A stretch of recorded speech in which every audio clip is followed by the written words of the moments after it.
Hello, everyone, and thank you for joining us today for our conversation, Stop Selling, Start Storytelling, How to Reach Collectors in 2025. My name is Samantha Fellers. I am a senior account manager, and I've been with Artlogic for the last 2 years. I'm really excited to be having this conversation, and I think now more than ever, this topic is so important, and I'm really excited to get into it. But before I do, I have a couple of housekeeping notes. The first is you may have heard the message. This is being recorded and will be on demand after the webinar. So if you need to step away, I will only be a little bit offended, but it will be recorded and you can watch it again. The format of today's conversation is a 20-minute little discussion between me and Allison Thorpe, followed by a quick Q&A session at the end. Thank you all for submitting your questions. We had a ton of great ones in there. We are going to tackle a couple of those that were pre-submitted, but if you have any questions throughout the conversation, feel free to drop it in the Q&A box down below, and we will try to get to it. Before we get into the conversation, I have a few intros for you. For those unfamiliar, Artlogic is trusted by over 5,000 galleries, artists, and collectors worldwide. Our platform offers solutions that streamline inventory, sales, marketing, empowering art businesses to grow and connect with their audiences more effectively. We also believe in creating access to thoughts and ideas that shape the art world and the community that we love and operate in. This is our first installment of our new series, so stay tuned for more content. Called In Conversation, which will be inviting leading voices from the industry to share their experiences and insights. So with that, I'm thrilled to introduce our first guest, Allison Thorpe. Allison is a senior vice president at Sutton Communications, a leading cultural communications agency with a global presence. Based here in New York City, Allison brings nearly 15 years of strategic experience across North America, Europe, and Asia to the table. As a fellow New Yorker, I'm thrilled to be hosting this conversation with her today. And prior to joining Sutton, Allison served as the head of marketing and communications at Liston Gallery, where she oversaw its expansion to New York and its 50th anniversary campaign, and previously Director of Marketing and Development at Richard Saltoun Gallery in London. At Sutton, she works with prominent galleries, art fairs, and institutions like Smithsonian's National Museum of Asian Art, Carnegie Museum of Art, and Art in Embassies. So with that, let's get started. The first question I have is, I've been thinking about the title of this webinar in particular over the last few days. And particularly on the section of start storytelling. How should galleries start to define their story? And maybe you can share some examples of how you've helped your clients with this. Yeah, absolutely. And firstly, just to say thank you so much for having me today, Sam. I'm delighted to be here. I've worked with Artlogic, the platform, in various capacities throughout my career, mostly in-house at commercial galleries. But we also partnered on a great event during Frieze New York at the Fifth Avenue Hotel last year, also actually focused on collectors and their relationships with dealers. So delighted to be here. And then to go to your first question to kickstart today's webinar, how do galleries start to define their story? I guess I wanted to start with, what does that mean, defining a story? And it's obviously not something that's fictional, right? And as a PR expert, some might think we're going to spend today's webinar defining a news angle or specific headlines that could appeal to collectors. But I'd like us to think about stories and storytelling at a macro, bigger picture level. So what we mean by storytelling here is defining a brand story, a narrative that defines an organization's purpose, values, journey, history in a compelling and relatable way. So it goes beyond just facts and marketing messages, both of which, of course, are very important, but it's the mission, the experiences, and the histories that shape how a brand connects to its audiences. So how should galleries begin to define this story? I would recommend starting with your organization's mission and your unique value proposition. What is it that drives you? What is your core fundamental focus? What distinguishes you from others? How do you stand out from competitors? And you might ask, how do you find all of this out? Well, I would ask yourself these questions over and over. Sometimes you might need to ask others. You might have to keep going back to the drawing board to figure out what's unique to you. And I'd encourage you to get really specific, get really into the weeds. And sometimes, honestly, it's just about doing the research. So surveying the landscape, who else is out there? What is your competitors' stories? Where do you fit in? How are you different? What makes your story unique? What is that history? And now it's probably a good time to share an example of a client who we've helped to define a story. We've been working with Barry Campbell Gallery for a couple of years, just over a year now, actually. And the gallery was founded by two female art dealers 11 years ago now. And it grew from a small gallery to now occupying 9,000 square feet in a beautiful space in Chelsea. If you haven't been yet, I really implore you to go. And the two founders, Christine Berry and Martha Campbell, who used to work together at another gallery, came together for their love of a shared period in history, namely post-war American abstraction, with a specific focus on female abstract expressionist painters. And what struck me when we first started working with them was this specific, almost quite narrow focus, and how they grew their artists' market so successfully over a relatively short period of time, 10 to 11 years. So they've had this very unique focus and this unique journey, which we've been using to guide our storytelling. And the result has been strong media placements in outlets from specialist arts publications like the Art newspaper, all the way to luxury consumer publications like Vogue. And the story we've helped develop, their story that we like to tell, is how Martha, who is an avid researcher, spent hours and hours in the archives of American art in Washington, D.C., circling the names of artists she did not recognize from this period. So not the Jackson Pollocks or the William de Koonings or even the Lee Krasners or the Elaine de Koonings, the female artists of this period we might be more familiar with, but other names who might have been associated with these high-profile artists or other prominent figures of the era, someone like the dealer Betty Parsons, for instance. Then they began researching where they could find these artists' work, sometimes acquiring pieces or taking works on consignment. And for me, it's just an excellent example of how strategic positioning, dedicated scholarship, and smart marketing can build a market, and by extension, can build a brand. So for instance, they've taken the work of Alice Baber, originally selling paintings for around $3,000 US to setting a new auction record of nearly $700,000 US at Sotheby's at the end of 2023. And then they had a very successful show of Baber's work at the gallery last year and nearly sold out at their Armory show booth.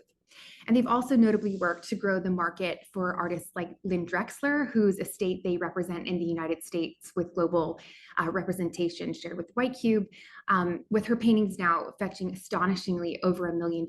And they'll have a show of Drexler's works on view at the gallery later on this year. Yes, this is the plug for Barry Campbell, but they give me permission to show this as a case study. But all to say, all other artists in the gallery's roster, from Pearl Fine, Judith Godwin, Ethel Swabacher, they all follow this trend.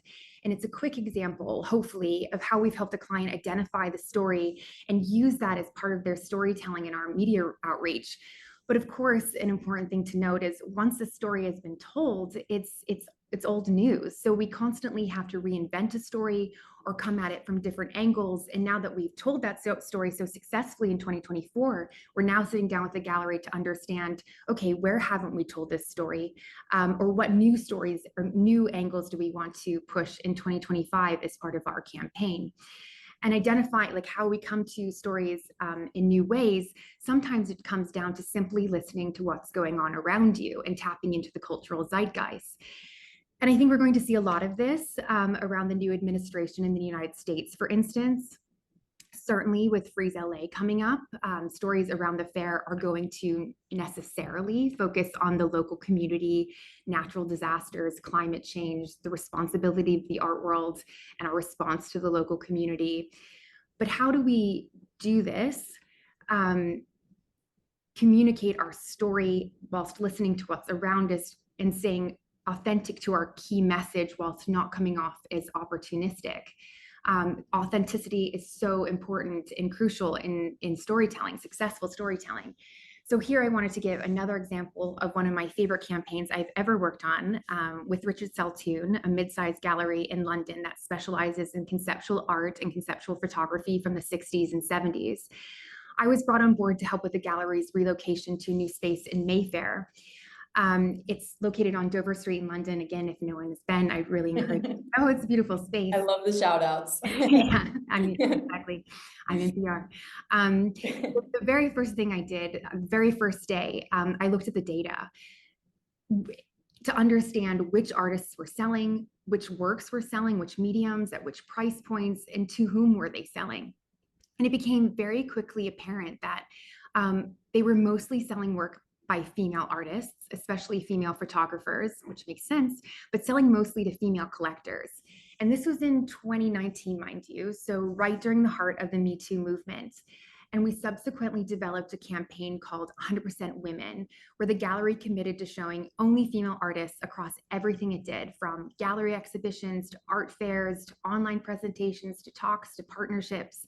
And this was over 5 years ago. So it was, you know, really quite novel then, especially when driven by a white male dealer and when gender inequality in the market was even worse than it is now. And off the back of the campaign, we secured extensive media pickup. Major publications like the Financial Times, Apollo, Stylist, all covered the campaign in various exhibitions. But beyond that, we were able to broker partnerships with high-profile individuals like Victoria Beckham and Sherry Blair, Tony Blair's wife, the former Prime Minister of the UK.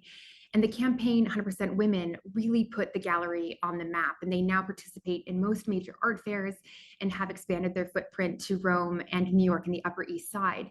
So for me, this is, again, a really great example of leaning into a brand's unique story, its unique vision, its core focus, women, listening to what's going on around us in an authentic way, whilst using data and audience segmentation to drive campaigns and storytelling. I love that. And I think the most important thing, and you talked about this idea of like authenticity a lot. And I think it's hard, but also so easy to like maintain your authenticity at the end of the day. And I would consider myself a very novice early collector. But when I think about the experiences I had in like buying my first piece of art, it was something in which I like connected with the gallery and I connected with the artist, and it felt authentic. It didn't feel forced. It didn't feel like I was being sold so hard on something. It was just something that happened so organically. And I think that that authenticity is so important now more than ever. And I think those two examples you shared are really perfect and really great. And after hearing those, it's not overwhelming, but it's a lot of information. So January feels like the longest month of the year, but we are still, you know, only 1 month into the year so far. And a lot of our audience, I'm sure, is starting mid planning this year, or maybe if they're on top of it, they might even be planning their next year. So what's your advice of where people should even start? What's step one in this process? Great question. My number one piece of advice for any organization, whether you're a gallery, an art school, a corporate sponsor of the arts, individual artist, individual collector, it doesn't matter, is to develop a communications plan. And I mean, it's not rocket science. This might sound pretty basic, but you'd be surprised by how many galleries and organizations simply do not sit down and chart a roadmap for the year ahead. And the first thing I do to inform a communications plan is to run a digital audit. And this is kind of like a physical or health check at the start of each year, or a kind of spring cleaning for your comms channels and strategies, using data to define where you're at as an organization and to really understand who your audiences are. And you can find out so much about your audiences from data, including where they're based, how old they are, their gender, what their interests are, what channels you're reaching them on, the type of content they're digesting. And it's just such a great way to start the year, assessing where you're at. I typically recommend auditing all digital platforms. So your social media channels, all the platforms you're active on, maybe even the ones that you haven't posted on for a while, to see what your audience is like there and whether you need to go back to the channel. Monitoring website traffic through tools like Google Analytics makes it very easy to do that. Email marketing clients like MailChimp or Artlogic has great email tools and data to measure audiences and performance on the platform.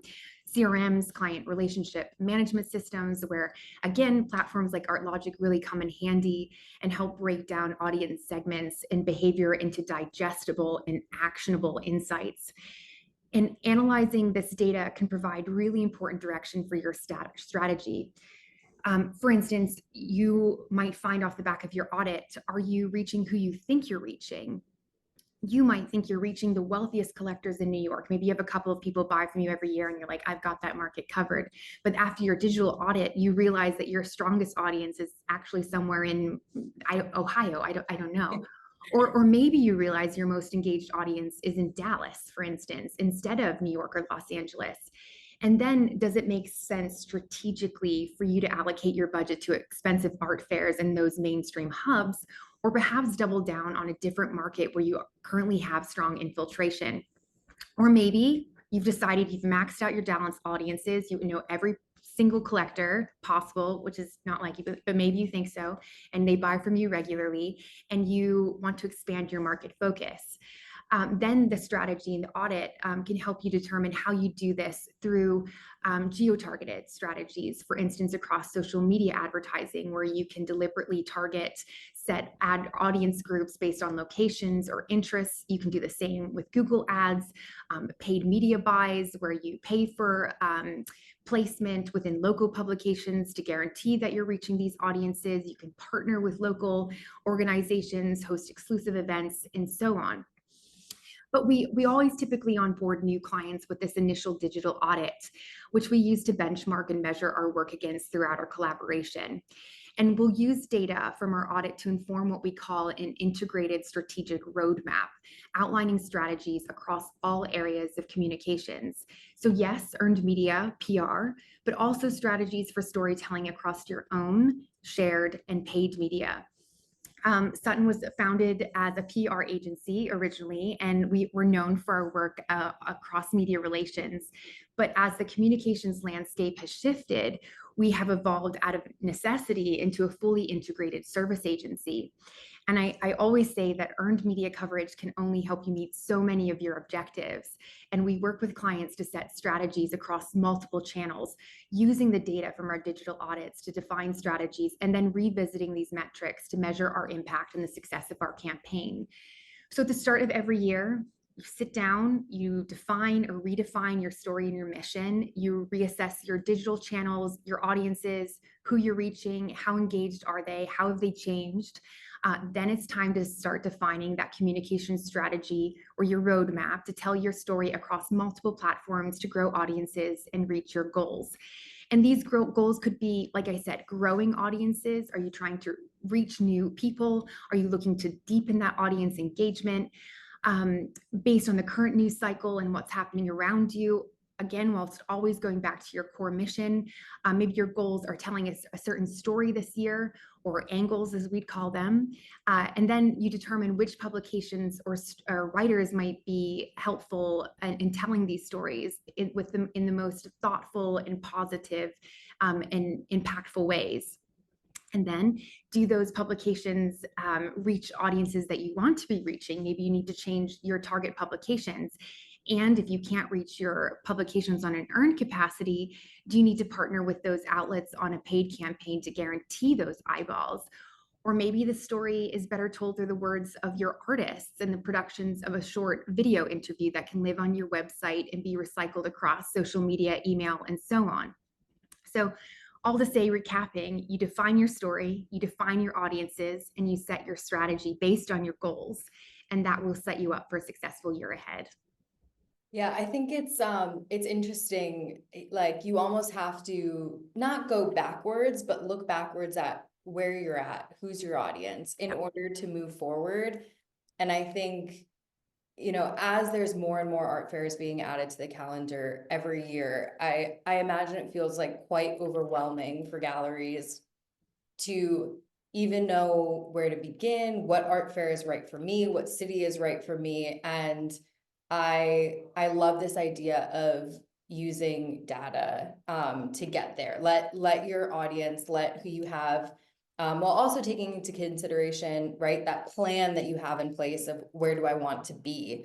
But it is almost, really making sure you understand where you're at today in order to take that next step forward. And I think that's so important. So how do you measure success? What does success look like? What are the system steps in place to define success? Yes, absolutely. I mean, whilst data is the best way of defining your strategy, as you were just saying, it's also the best way of measuring your success. And again, tools like Artlogic can quickly help you calculate growth and development across sales, across audiences.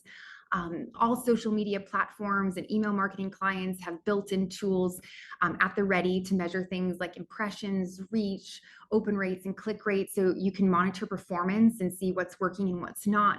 But as we build omni-channel strategies or holistic and integrated campaigns, we also measure across multiple metrics. So for PR and earned media, for instance, perhaps we're taking a quantitative approach and we're measuring the quantity, the number of articles that were written. But there's also the qualitative aspects. Were they long features? Were they short mentions? If short mentions, who else was featured? Are these brands and organizations the types of organizations you want to share company with? Was the coverage in a quality publication one of your top targets?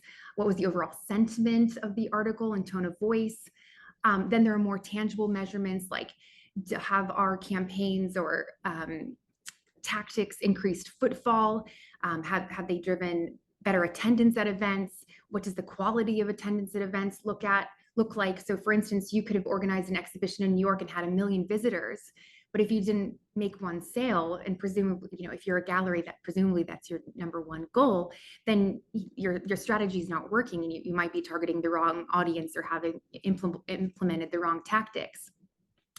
Then there are the less tangible measurements, such as word of mouth, which we know is the most effective form of marketing. Are you part of the conversation? Are more people talking about you? It's hard to measure, but it's impactful.